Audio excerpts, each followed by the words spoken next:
नमस्कार दोस्तों। आज मैं आपको एक सच्ची घटना पे आधारित एक कथा सुनाता हूँ।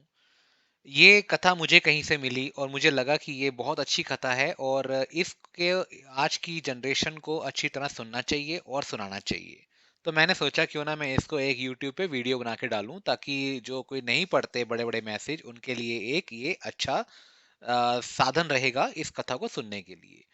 तो एक बहुत बड़ा व्यापारी था, उसकी एक सच्ची घटना के ऊपर आधारित ये कहानी है कि जब उसकी मृत्यु होती है या मृत्यु होने वाली होती है, उस टाइम पे वो अपने इकलौते बेटे को बुलाकर कहता है, मेरे पास धन संपत्ति तो नहीं है, मैं तुम्हें विरासत में दूं तो क्या दूं, पर मैंने जीवन में ना सच्चाई और प्रामाणिकता से काम किया है। मैं तुम्हें आशीर्वाद देता हूँ कि तुम जीवन में बहुत सुखी रहोगे और धूल को भी अगर तुम हाथ में लगाओगे तो वह भी सोना बन जाएगी। उसने कहने का मतलब है अगर तुम मिट्टी को भी छुओगे तो वो तुम्हारे सोना बन जाएगी, मैं तुम्हें वो आशीर्वाद दे रहा हूँ। तो बेटे ने सिर झुकाकर पिताजी के पैर छुए। पिता ने सिर पर हाथ रखकर आशीर्वाद दिया और संतोष से अपने प्राण त्याग दिए। अब घर का सारा खर्च जो था बेटे के ऊपर आ गया। बेटे को संभालना था। उसने एक छोटी सी ठेला गाड़ी लगाई और व्यापार शुरू किया। धीरे धीरे उसका व्यापार बढ़ने लगा। एक छोटी सी दुकान भी ले ली, व्यापार और बढ़ा। अब नगर के संपन्न लोगों में उसकी गिनती होती थी। उसको विश्वास था कि यह सब मेरे पिता के आशीर्वाद का ही फल है, क्योंकि उन्होंने जीवन में दुख उठाया और कभी धैर्य नहीं छोड़ा, श्रद्धा भी नहीं छोड़ी और प्रामाणिकता भी नहीं छोड़ी। इसलिए उनकी वाणी में बल था और उनके आशीर्वाद से फलीभूत हुआ और बाद में वो सुखी भी हुआ। तो उसके मुंह से बार बार यही बात निकलती थी कि मेरे पिता का आशीर्वाद ही मेरे लिए सब कुछ कर रहा है।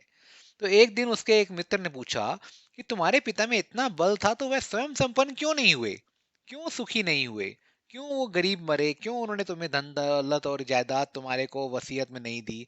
तो उस लड़के ने कहा कि मेरे पिता की ताकत की बात नहीं कर रहा, मैं उनके आशीर्वाद की ताकत की बात कर रहा हूँ। तो इन दोनों में डिफरेंस है कि दिया हुआ आशीर्वाद और दी हुई संपत्ति, मतलब उसने खुद अपने ऊपर इंप्लीमेंट करना, बहुत डिफरेंस है। तो ये बात है पिता के आशीर्वाद की जो बच्चों को मिला। तो इस प्रकार बार-बार अपने पिता के आशीर्वाद की बात करता और तो लोगों ने उसका नाम ही रख दिया कि बाप का आशीर्वाद।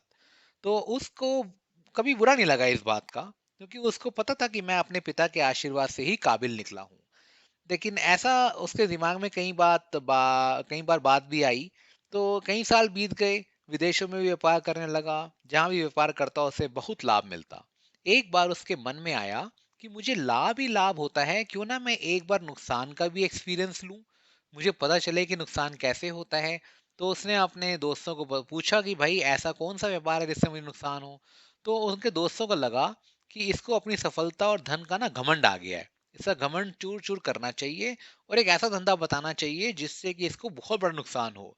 तो उन्होंने कहा कि तुम एक काम करो, भारत से लौंग खरीदो और जहाज में भरकर अफ्रीका के किसी एक शहर में जाकर उसे बेचो। तो उसको लगा कि चलो ठीक है, ऐसे मेरे को एक्सपीरियंस तो होगा कि ये नुकसान क्या होता है। तो जो अफ्रीका का जो देश जहाँ पे वो लोग गए, जिस सिटी में गए, वो एक लौंग का देश था। तो व्यापारी वहां से लौंग भारत में लाते थे और यहाँ पर 10-12 गुना भाव में बेचते थे। तो भारत में खरीद कर अगर वो वहां जाता है तो उसे सीधा सीधा नुकसान ही दिखाई देता है। लेकिन उसको तो मन में था कि मैं एक बार एक्सपीरियंस करूं कि नुकसान क्या होता है। और वो अपना लौंग खरीद के जहाज में भरकर वहां पहुंच जाता है। और फिर वो उसके मन में एक ख्याल ये भी आता है कि मेरे पिता का आशीर्वाद कितना मेरा साथ देगा। तो उसके मन में भी लोगों ने डाउट क्रिएट कर दिया। तो नुकसान का अनुभव लेने के लिए उसने भारत से लौंग खरीदे और वो वहां पहुंच गया, अफ्रीका के देश में। और वहां पे किसी सुल्तान का राज्य था। तो जब वो रेतीले रास्ते पर जा रहा था तो वहां के व्यापारियों से मिलने लगा। तो उसे रास्ते में ना एक सुल्तान जैसा व्यक्ति मिला जो अपने साथ सिपाहियों को लेकर पैदल चल रहा था। तो उसने किसी से पूछा कि भाई इनमें सुल्तान कहाँ रहता है यहाँ पे। सुल्तान को सामने देखकर उसका परिचय कराया लोगों ने कि भाई यही सुल्तान है। तो उसने कहा कि मैं यहाँ गुजरात से आया हूँ और यहाँ पे व्यापार करता हूँ। तो मुझे उसका व्यापारी समझकर आप मेरे को परमिशन दे दें। तो उसने परमिशन भी दी और उसका आदर भी किया। तो उसके साथ ना सुल्तान के साथ काफी सैनिक थे, सबके हाथ में छलनियां थी, बंदूक नहीं थी, तलवार नहीं थी, कुछ भी नहीं था। तो उसको आश्चर्य हुआ। तो उस व्यापारी ने पूछा कि भई आप एक बात मुझे बता दीजिए, मैं विनम्र निवेदन आपसे करता हूँ कि आपके सैनिक छलनियाँ लेके क्यों चल रहे हैं? तो सुल्तान ने हंसते हुए कहा कि आज सवेरे मैं समुद्र पर घूमने गया, समुद्र तट पर, तो मेरी उंगली में से एक अंगूठी कहीं निकल कर गिर गई। अब उस रेत में मैं अंगूठी ढूंढने जा रहा हूँ, क्योंकि मुझे मिली नहीं, तो इसलिए सारे सैनिक हाथ में छलनी लेके चल रहे हैं। तो उसने कहा, अंगूठी बहुत महंगी थी। उसने कहा सुल्तान ने कहा, नहीं, अंगूठी महंगी नहीं थी, मगर ये अंगूठी एक फकीर का आशीर्वाद थी। तो मैं मानता हूँ कि मेरी सल्तनत इतनी मजबूत और सुखी उस फकीर के आशीर्वाद से ही हुई है, इसलिए मेरे मन में उस अंगूठी का मूल्य सल्तनत से भी ज्यादा है। इतना कहकर सुल्तान ने फिर पूछा, बोलो सेठ, इस बार आप क्या माल लेकर आए हो? तो उसने बोला, भी मैं तो लौंग लाया हूँ। सुल्तान को आश्चर्य हुआ कि यह तो लौंग का ही देश है, और यहाँ पे तो लौंग लोग लेने आते हैं और आप बेचने आ रहे हो। किसने आपको ऐसी सलाह दी? जरूर कोई आपका दुश्मन होगा। यहाँ पे तो पैसे में मुट्ठी भरकर लौंग, एक पैसे में मुट्ठी भरकर लौंग मिल जाता है। यहाँ लौंग को कौन खरीदेगा और तुम क्या कमाओगे? तो उसने कहा, सेठ, मैं ये देखना चाहता हूँ कि ये मुझे मुनाफा होता है या नहीं। मेरे पिता के आशीर्वाद से आज तक मैंने जो भी धंधा किया उसमें मुनाफा ही मुनाफा हुआ। तो अब मैं देखना चाहता हूँ कि उनका आशीर्वाद भी मुझे फलता है या नहीं। सुल्तान ने कहा, पिता के आशीर्वाद, इसका क्या मतलब?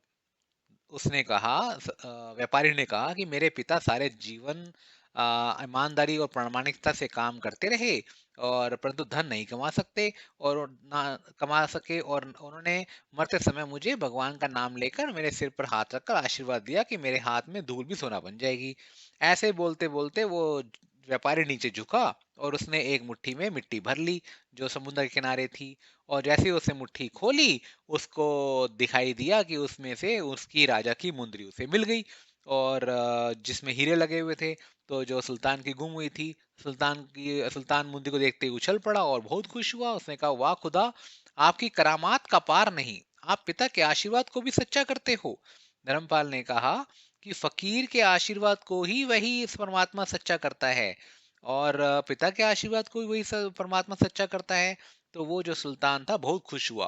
तो उसने उस व्यापारी को गले लगाया और कहा कि मांग सेठ, आज तू जो मांगेगा मैं दूंगा। धर्मपाल ने कहा कि आप 100 वर्ष तक जीवित रहो और प्रजा का अच्छी तरह से पालन करो, और प्रजा सुखी रहे, इसके अलावा मुझे कुछ नहीं चाहिए। तो व्यापारी की यह बात सुनकर सुल्तान को और खुशी हुई। उसने कहा, सेठ, तुम्हारा सारा माल मैं आज खरीदता हूँ और तुम्हारी मुंह मांगी कीमत देता हूँ। तो इससे हमें ये सीख मिलती है कि अगर आपको पिता का आशीर्वाद है तो दुनिया की कोई भी ताकत तुम्हें पराजित नहीं कर सकती। पिता और माता की सेवा का फल निश्चित रूप से मिलता है, आशीर्वाद जैसी कोई संपत्ति नहीं। तो बालक के मन को जानने वाली माँ और भविष्य को संवारने वाले पति, यही भविष्य को संवारने वाले पिता, यही दुनिया के दो महान ज्योतिषी हैं। बस इनका सम्मान करो और तुमको भगवान के पास भी कुछ मांगना नहीं पड़ेगा। अपने बुजुर्गों का सम्मान करो, यही भगवान की सबसे बड़ी सेवा है। उम्मीद है कि आपको ये कहानी पसंद आई होगी और आप अपने बच्चों से और अपनी फैमिली से भी ये शेयर करेंगे। सुनने के लिए धन्यवाद।